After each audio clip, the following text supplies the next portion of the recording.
there's a lot of people are taking up using AI as a content resource. Very understandable as to why. At the front end, you're seeing this software, whatever that might be, able to produce reams of content very, very quickly. Very little input, I think, is what a lot of people will initially see, and I think that's where there's a lot of danger at the moment. I pulled up a study from Forrester where they found 10% of Fortune 500 enterprises would generate content with AI tools, and that was from 2023. Thoughts on that? Shocking. No, it's not shocking. I think it's kind of like we said last week, use of AI within content, within everything, particularly use of large language models. That's what they're called, isn't it? LLMs. And AI image creation is a given. I think propensity to lean towards a kind of a headline culture is, and I know this from experience talking to potential clients, prospects that we chat to. And some people have taken it at the headline level and just gone, oh, okay, cool. So I can just sack all the content writers and I'll just use the AI. And I think that's a fairly basic interpretation of what's being said. Like, having used it myself and using it within the agency, there are loads of efficiencies you can get from it. However, it certainly doesn't mean, not yet at least, kind of replacing the human part of content creation. You need that, and I think you're going to need it for a considerable amount of time. Feels like if you're just using AI to generate content, it leads to a lot of dangers, particularly in the Google sphere, going against your money, your life, and also EEAT principles. I think I read a story the other day. This wasn't necessarily the context of writing content for your own website, but it was somebody who went on Help a Reporter Out looking for advice from a cancer research specialist, and they received a response from a doctor based in London giving advice on this particular cancer topic. They then looked up who that doctor was. They didn't exist. It had an AI image generated against it. So literally a robot was giving people advice on how to treat their cancer, which is extremely dangerous, and probably somebody implementing that has done it successfully, and it's sat on somebody's website somewhere as well. It's kind of worrying, and I'm sure everyone that's used it has given it a go, and it's fine. It just throws in quite casually just errors and stuff all the time. Google's stance on AI content is kind of like, I'm paraphrasing here, but they say, it's fine as long as the content's helpful and it makes all these conditions, it's true and it's useful and things like that, which is a bit of a catch, really, because it's like saying, pigs are cool, but only the flying ones. Like, we don't have flying pigs. Like, the AI content, taken it in the kind of the most basic interpretation, which would be, instead of getting a human to do it, I'll just get the AI to write a blog post or a guide or an email response or something like that. It's incapable on its own of achieving that. So we're not there yet. There are many ways you can make it useful, and you can gain efficiencies incorporating AI into that content process. But yeah, we're not yet kind of getting ready to sit in those little egg things filled with liquid with little ropes in the back of her head. They're not ropes, are they? What are they? I assume striving towards, because we're very interested in this topic. So we want to just be sat in a room temperature bath ad infinitum. So I've got a quote here directly from Google Search Guidance on AI generated content, and for quote, our focus is on the quality of content rather than how content is produced, which reiterates your point of it's not necessarily explicitly looking for AI content. It's not going to penalise you just because something has been assisted with the use of AI. It focuses on the quality, so it aims to detect. Yeah, I know what you mean though. Is in a road race, and in the 50s, when you've only got those kind of like 1 litre little leaf spring kind of Peaky Blinders style cars, and the race organizer says you can drive whatever vehicle you want, and we're all sat there going, well, can we drive a Bugatti Veyron? And that thing doesn't exist yet, but the race organizer going, drive whatever you want as long as it's a vehicle. And we're going, oh, we'll drive that thing that does like 300 miles per hour, but yeah, it doesn't exist. I'm sure it will, in time, will get to a point where you can program it, or it can consider various different sources, and what you consider within its kind of corpus of text you consider to be kind of trustworthy, and you can go, only use that stuff, please. Don't be using like, which Teenage Mutant Ninja Turtle character are you quizzes for my kind of doctor thesis or whatever, but we're not there yet. Yeah. Another quote from Google is, those seeking success in Google search should be looking to produce original, high quality, people first content demonstrating qualities of each. So if you are using AI to help you with that, It's not explicitly against Google's guidelines, but likely if you're relying entirely on AI produces content, you're going to run into some serious issues. Yeah, absolutely. And the whole AI debate, it doesn't. It's the wrong argument to be having it in. By all means, argue AI and how to incorporate it into team structures and efficiencies and kind of cash flow and things like that. But when it comes to like, oh, we're going to use AI for content, just, all right, let's get some ideas. It's a similar thing to what we've argued for years and years since kind of, since I've been around in marketing at least, which is over 10 years now. Those people who are like, okay, infographics are cool at the minute, so we need to be making an infographic, or we need to be like blog posts. Everyone said they're important. Let's make blog posts. So we need to be making 4 blog posts a month or a week, and then thinking about what those blog posts or infographics should be about. It's you've already started on a bad foot because you've started with format rather than what the content is, what the topic is, what the quality of it is. I'd say for the vast majority of brands, a much better question to be asking is that what questions should we be answering? What type of content should we get out that's valuable to people on the web, i.e. doesn't exist in the exact same format? Quite often you'll see content marketing campaigns when we audit prospects, and they're going through the motions, and they're getting blog posts out to a certain frequency, but the blog content they're creating, it'll be 4 ways to get to sleep easier. A quick Google search will throw out thousands and thousands of that same article, and there are probably more steps, right? It's probably at least 10 ways to get to sleep earlier. That's the most common issue I see when it comes to content, is people just going, okay, we should do it because we should do it, and we're going to do this half-baked version of it. Like, brands should look at the questions and the prepositions and things that lead humans to them and their product or service or whatever it is, and start trying to answer or address them, whether they're really on the nose kind of product related stuff or whether it's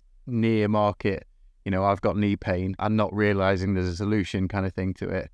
Focusing on that, AI becomes this kind of like side narrative at that point. I lost my thought there because I was flapping my hands and I was like, this is really clever side narrative. You can't see it. It wouldn't be funny if there's a camera there. Yeah, it becomes a side narrative. It's a question of efficiencies and team structures and general kind of business runnings, not of content so much, even though that's part of it. Should do a bit of role play. I think we could save a ton of cash by ditching our content writers and instead taking on a software that does the same thing. We'd probably complete double the output of work in half the time. It's a good idea. Oh, where do you start with a question like that? Why do you think you could double it? Well, AI does it really, really quickly. Where do you expect to see the benefits? It's like take kind of cash out of it, and it's cheaper, right, to pay AI than content. Yes, good idea on that front. What are you hoping that content will do? Oh, I hope it performs better and we generate more traffic. So we're hoping that the content is going to perform well on what kind of like social, for organic, for email, or or awareness type content. Anything that sits on our category pages, we might as well have someone or have a software write that for us instead of paying a person to type it on manually. I would say at the minute it's not a good idea. One of the big reasons for that is because of how LLMs generate content. So they just have a huge bucket of content around the web, and they basically stitch that together based on what your query is. So can you write me a blog post about like cool hats to wear to weddings? And it's going to find within its big bucket of content, it's going to find all the content that's kind of a little bit about that already, and the result is going to be a mishmash of that. You're going to get the most generic possible response to your question. This fictional company we work for has any sort of kind of brand values or anything like that, they're immediately kind of discounted from it because you're just pulling from everyone else's brand tone of voice and brand values. In terms of longevity of that content, we want to be saying unique things that, whether it's kind of current to today or whether it's something that we want to last to a long time, we want to be adding something to the conversation, right, of what cool hats there are to wear to weddings, rather than just regurgitating the same stuff. Admittedly, you might get some initial results off it, but it's not going to last. Another reason we know that it's not going to last is because algorithms like Google often talk about content being helpful. By design, that content is just a regurgitation of what's been said before a thousand more times. It can't be that helpful. It can't be adding value. So in terms of thinking it will double the output for half the cost, certainly not. It might meet you some of the way. There's maybe a halfway house where you could look at having a smaller content production team and having someone sat within that content team responsible for AI output, someone who's really good at kind of various prompts and inputs into it, knowing how to get the most out of it. But you're still absolutely going to need humans, both sides of that interaction, one to get the prompts that you want or to get the answers that you want from your prompts, and on the back end to check that the content is correct, to add citations and things like that, to edit it so it's within your brand tone of voice, maybe to completely manually add new sections, because again, those LLMs are just going to be regurgitating what already exists. If that doesn't sound like a problem, rethink your whole content strategy. If it's not a problem that your content is just spitting out what everyone else is saying, then there's a thing before that, before we get to the content efficiencies, which is, what the hell are we doing? What are we trying to add to the world? Like most, particularly products, right? They're all trying to solve a problem. If you're a newer business, maybe you're a disruptor, you found new problems. Like, there should be new stuff to talk about. There should be new research, whatever it is. There is more value to be added. But can Google even tell if content has been made by AI? Possibly not. I don't think anyone, even at Google, fully knows what it knows. It's just Google's like a big black box, and they all just throw kind of frogs' legs and kind of witches' hats or sat around in kind of magic-y clothing, sticking a thing in and hoping for the best. No one truly knows. Possibly somewhat. I imagine they'll get better at it as it goes on. It will be an arms race between AI content producers and content factories and Google to try and suss who's doing it. But whether Google can or cannot tell the difference is the wrong question. So Google's all about content being helpful and trustworthy and from authoritative sources. And again, by design, AI content at the moment, when we talk about that, we talk about people prompting an LLM and it's spitting out a response. That by design cannot be helpful because it's not cited. It is it's a mishmash, a result of what that LLM thinks is going to be the most likely answer to your question. It's not by design helpful. So he's going to at least be able to suss out that the content is not helpful, because he's going to be just making statements and they're not going to be backed up with any sort of stats or facts or anything like that. Surely you can't just ignore the clear efficiencies gained through using AI though. You could. For now, you could. It depends how progressive you want to be, I suppose. If you want to be at the cutting edge, yeah, don't ignore it and test it.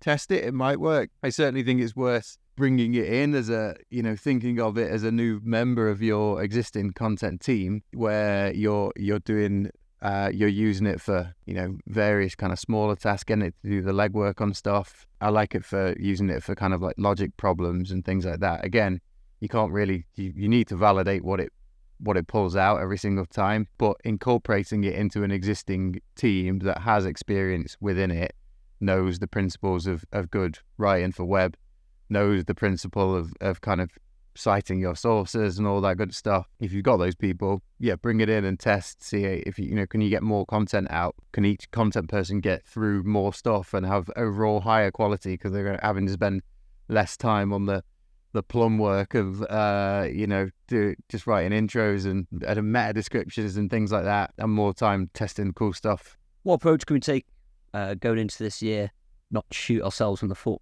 using AI? I think the biggest kind of goof you could do with it right now would be that kind of meme-worthy idea of sacking everyone that can write content or create an image or design a video, and just go, no, it's fine because I saw on the internet there's this bit of software that can do it. Like, I hope that very few people at least are going to actually fall into that trap. But in the same way as stock market TikTok environments where you've got some young lads like talking about this mad new crypto, like, don't believe them. Don't just believe them. Interrogate a little bit. In terms of future-proofing it, stick to those fundamental principles of good web. So when it comes to content, whether it's informational or otherwise, making sure that it's true, it's written by or authored by people who have expertise and they are the person to be saying that sort of thing. Those everlasting principles, if you're incorporating it into an existing team or set of skills and experimenting with how you can gain efficiencies, as long as you're grounded and kind of directed by those core principles, if you can find a way within that, then let rip. If you were a Your Money, Your Life heavy brand like an online pharmacy, would you even dip your toe into using AI to create your content at this point? No, know with any sort of, particularly like the internals of like medical or similar in like gambling and things like that, where you'll know if you work in those circles that there are legal teams, there's compliance teams, there's a lot of sign off, right? Because the consequences of getting it wrong are already high. If I were in the compliance and legal department of a medical firm and someone sent me a bit of content and was like, oh, this has all been written by AI, my back's up immediately, right? I mean, they've got a sharp eye anyway, but can you imagine? It'd be like, oh, I've got this article about a COVID jab, I got a toddler to write it. You'd have the same reaction, right? You're immediately going like, ugh.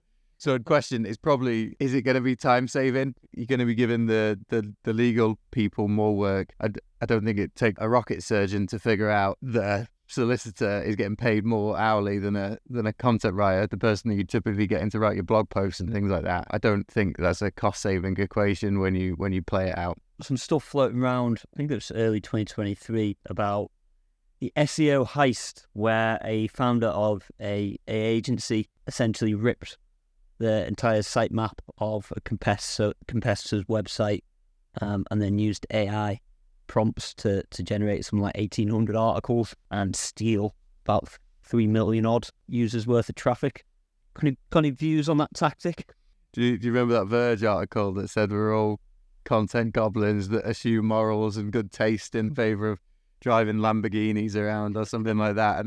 And the vast majority of marketers and SEOs are not like that. I mean, I'm pretty sure the Verge wrote something on that very bit about SEO heists. It's just, you can do it, right? And it's a similar attitude to Black Hat SEO back in the day, pre-Panda and Penguin, where some people are like, well, you can make a quick buck if you game the system in this way. I don't think that's a viable strategy for, if you look at your big high street brands that have got big brick and mortar stores. For one, they're getting themselves into sketchy legal territory. Like, it's all right, some one man band sat in his bedroom, like trying to hack a affiliate site. If you're bloody Holland and Barrett or whatever, and you're like, "Wait, we just absolutely ripped off so and so from around the corner. We've nicked all their content, completely like ripped their site." Like, no, come on.